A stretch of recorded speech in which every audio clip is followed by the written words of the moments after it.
बऱ्याचदा काय होतं, ऑफिसमधून आल्यानंतर भूक लागल्यासारखं होतं.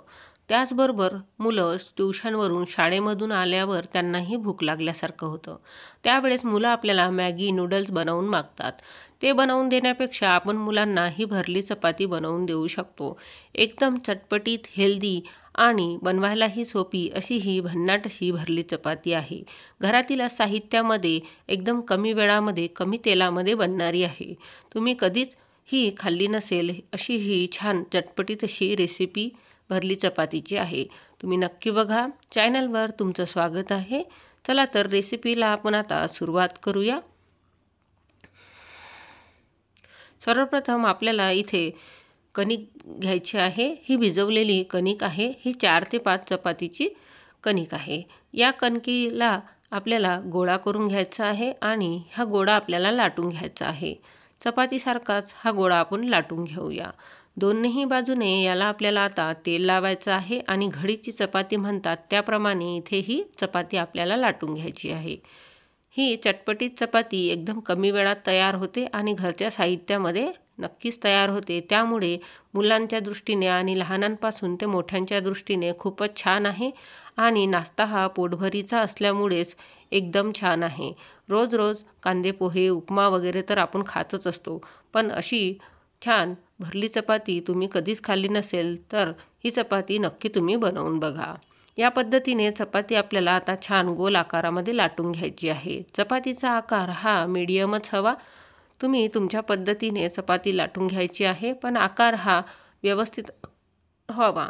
आता आपण बघू शकता ही चपाती आपण लाटल्यानंतर अशी अर्धी केल्यावरही कशा पद्धतीने दिसत आहे. तुम्हाला समजावे यासाठी ही होल्ड करून मी दाखवली. आता यानंतर ही आपल्याला 80% चपाती छान भाजून घ्यायची आहे. दोन्हीही बाजूने आपल्याला चपाती व्यवस्थित भाजायची आहे. तुम्ही बघू शकता मी या पद्धतीने छान याला दाबून अशा पद्धतीने भाजून घेत आहे. गॅसचा फ्लेम आपला मीडियमच आहे. त्या पद्धतीनेच आपण हे भाजायचे आहे. फुगली तरी काही हरकत नाही. चपाती छानच आपल्याला अशी भाजायची आहे. या पद्धतीने आपली चपाती भाजून झाली की ही एका प्लेटमध्ये आपण आता काढून घेऊया. गॅस आता सुरू करूया आणि याची फिलिंग आपल्याला बनवायची आहे. त्यासाठी तेलामध्ये जिरं, मोहरी टाकून तडतडल्यावर कांदासुद्धा टाकायचा आहे. हा छान लाल झाल्यानंतर इथे मी चिरलेली पत्ताकोबी टाकली.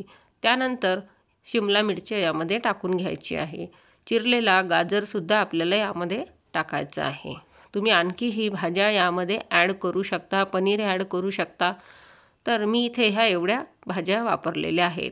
यांना छान असं क्रिस्पी भाजून घ्यायचं आहे. त्या अगोदर यामध्ये मसाले टाकून घेऊया. हळद, तिखट, जिरं पावडर आणि धना पावडरसुद्धा टाकायचे आहे.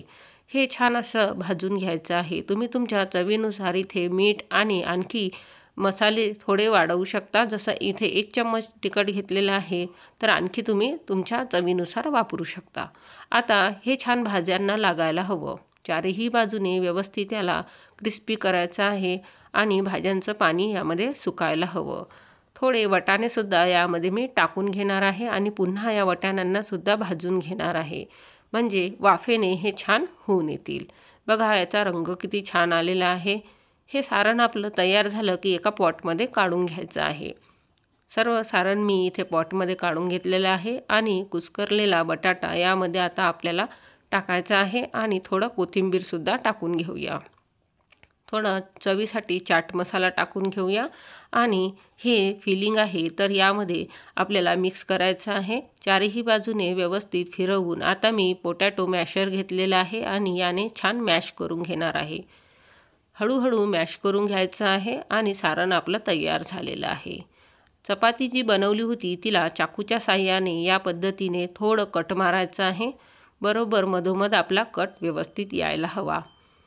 आता याला सॉस लावून घेऊया. पोळीला सॉस यासाठी लावायचा आहे की फिलिंग हे छान आपली चिटकायला हवी.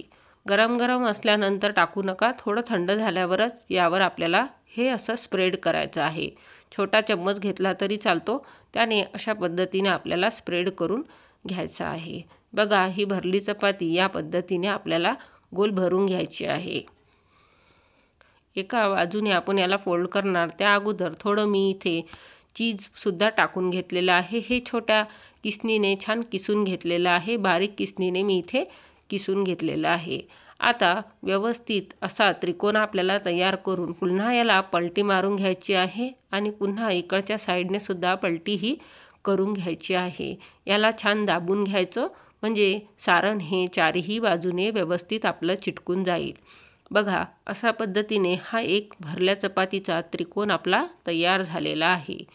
दिसायलाही छान दिसत आहे आणि हे चपाती आता आपण भाजून घेऊया.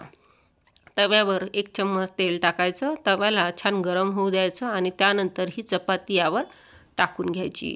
दोन्हीही चारही बाजूने हे चपाती छान गरम करून घ्यायची म्हणजे आतील सारण आहे तेही छान गरम होईल आणि चपातीही छान गरम येईल. छान भाज्यासुद्धा झालेल्या आहेत. फिलिंग तर आतली झालेलीच आहे, त्यामुळे रंगही छान खुसखुस आणि खरपूस आलेला आहे. बघा, या पद्धतीने ही चपाती आपण भाजून घेतलेली आहे. अशाच मी 1-2 चपात्या पुन्हा बनवून घेणार आहे. तर आपली भरली चपाती ही अशा पद्धतीने झालेली आहे. आतलं चीजही छान मेल्ट झालेलं आहे. तर ही चपाती खूप छान होते. थंड झाल्यावरही मुले आरामात खाऊ शकता. तुम्ही प्रवासातही ही चपाती घेऊन जाऊ शकता. मुलांच्या टिफिनमध्ये सुद्धा ही चपाती देऊ शकता. लहानांपासून मोठ्यांपर्यंत सर्वच जण ही चपाती खाऊ शकतात. खूप छान लागते आणि वेळही कमी लागतो. जर बनवलेल्या चपात्या असतील तर फिलिंग बनवून त्यावर तुम्ही हे लावून घेऊ शकता. मुलांना तुम्ही हे टिफिनमध्ये स्कूलमध्ये देऊ शकता. तर ही भरली चपाती तुम्हाला कशी वाटली, याची रेसिपी कशी वाटली तर नक्की सर्वांना शेअर करा आणि कमेंट करून मलासुद्धा सांगा आणि व्हिडिओला लाईक करा.